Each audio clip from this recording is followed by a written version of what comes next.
Hello guys! Ibabahagi ko naman sa inyo kung paano ako gumawa ng masarap na atsara. Please keep on watching! Meron pa ako ditong 3 pirasong papaya. Medyo malalaki po ito. Mahigit 1 kilo itong papaya na to guys. Ayan, babalatan ko muna ito. Napakatrabaho ng paggawa ng atsara pero worth it naman pagkatapos kasi talaga namang masasatisfied ka. Ito na po lahat yung ating nabalatan na papaya. Hindi ko na rin pinakita paano ko siya kinayod kasi matagal-tagal guys para hindi na rin humaba ang ating video. Ayan, medyo pino yung paggadgad ko dito sa ating papaya. Ngayon naman po ay lalagyan natin ng 3 kutsarang asin. Bali lalamasin natin sa asin guys para ko lumabas yung katas ng papaya. Kailangan nating gawin ito guys kasi para hindi mapakla yung ating atsara. Kaya ganyan yung kulay ng ating papaya dahil maniba po ito, maniba.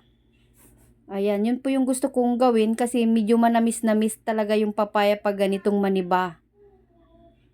Ayan, tapos pigain natin. Tingnan nyo naman guys, ang dami kong nakukuha siyang katas ng papaya. Kailangan natin maalis yung katas ng papaya guys. Ayan ang nakuha ko. Halos 1 tasa po yung ating nakuhang katas ng papaya. Hindi ko po yan nilagyan ng tubig. So ito po lahat. Tapos babanlawan natin siya guys. Para mawala yung alat. Ayan. Tapos pipigaan natin ulit. Hanggang sa maalis yung tubig niya. Kailangan talaga dito ilabas mo yung lakas mo sa pagpipiga. Wala kasi akong strainer guys na pampiga. Kaya minano-mano ko na lang siyang piniga.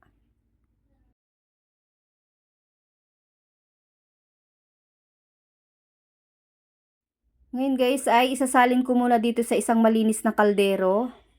Itatabi muna natin ito. Magtitimpla tayo ng ating gagawing syrup niya. Ayan, meron tayong sukang paumbong dito guys. Bali, kalahating 1.5 na yung ating nailagay. Ayan, 1.5 po yan. Kalahati po yung nagamit natin.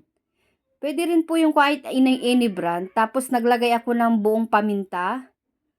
Asin, pampabalance ng lasa niya. Bali maliit lang po na asin yun. Tapos kalating kilong brown sugar. Ayan, i-dissolve muna natin para magkalasa lahat. Kailangan guys, mapakulo natin yung ating suka bago natin siya i-off. Kailangan kulong-kulo siya guys. Para magtagal yung ating atsara. Ayan, kumukulo na siya guys. Ngayon, itatabi ko muna ito at kukunin ko po yung ating ginadgad na papaya. Ayan, ilalagay na natin yung mga ingredients natin. Narito po yung mga sangkap na mga pangpaanghang, pampalasa ng ating atsara. Meron tayong carrots, yung raisins, saka yung bell pepper, sibuyas, saka luya. Yung ating carrots, nilagyan ko na lang yan ng design guys. Ayan, hindi ko na pinakita sa inyo paano ko siya hiwa-hiwain para hindi na rin humaba yung ating video. So ayan guys, nilagay ko na.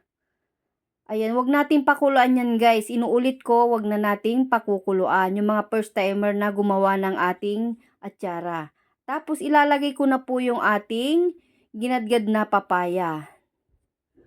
Ayan, napaka matrabaho siya pero worth it naman guys. Lahat ng pagod natin dahil talagang marami-rami rin tong ating nagawa.